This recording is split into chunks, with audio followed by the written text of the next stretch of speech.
Keller. I've had the privilege of serving in the last 3 years as a small business advocate in the state of California.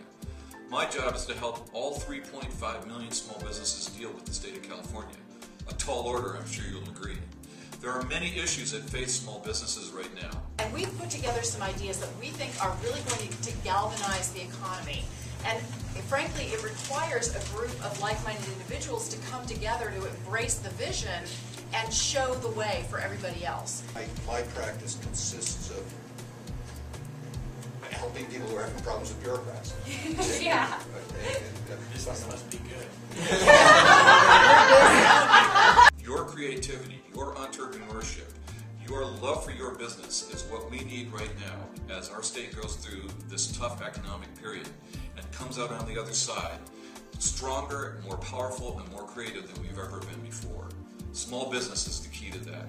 There's been a systemic extraction of big business throughout the Bay Area and even in Sacramento. In this community, if you look at Charles Schwab, there's no major operations in the Bay Area, really, of any of our big companies. You know, by the time you get somebody new in the legislature up and running, they can actually be voted out of office. Because it's going to take almost 2 years for a new person elected to actually understand what's happening and get to move and actually make a difference within the legislature or the assembly and so forth. So there's a role to be served for people who understand how do you deal with government in such a way that you actually minimize the amount of time that you're dealing with government.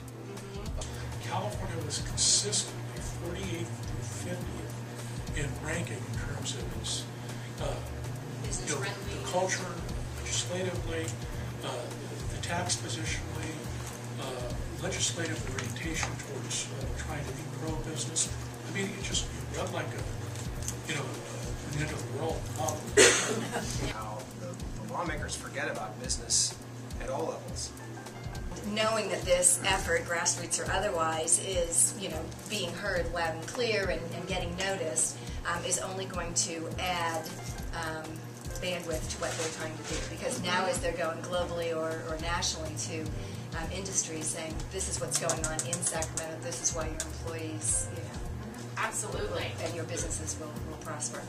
I think it's a great opportunity with the connectivity that California technology has created through the internet in the past 20 years to be able to associate with one another in newer and more robust ways that would support each other in our businesses and support each other as citizens to create a movement that permits the power of small businesses to have an important say in what goes on here in the state of California. You don't necessarily have to win to be influential. What you have to do is be consistent and effective in your message. And maybe it's just maybe even a way to protect it from getting dismissed is not to bolt it on to a candidate. Exactly.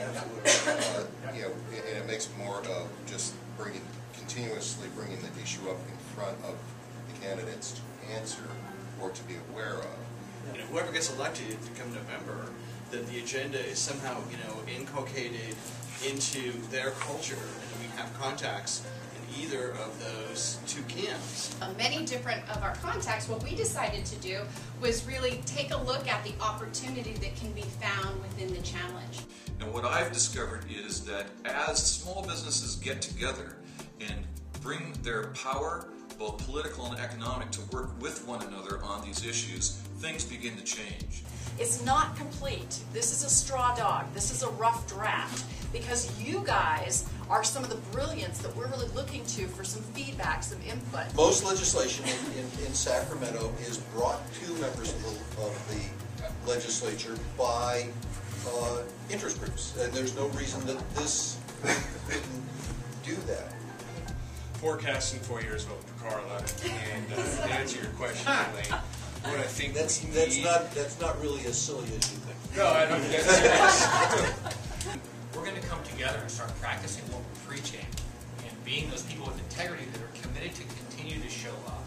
We're going to be willing to put in, our contacts and our databases and start to share this thing. There's two pieces to what we do, and the first is a business assessment that helps you identify the businesses in the business community that are either at risk, sort of in that middle tier, ready to expand, or very, very healthy. Because we see that one of the first things it will do is help you galvanize your businesses and position you proven to be excellent resources for a lot of other companies in the state of California. It's when working harder and working longer no longer works. The only alternative is to do something different. I wish you all success.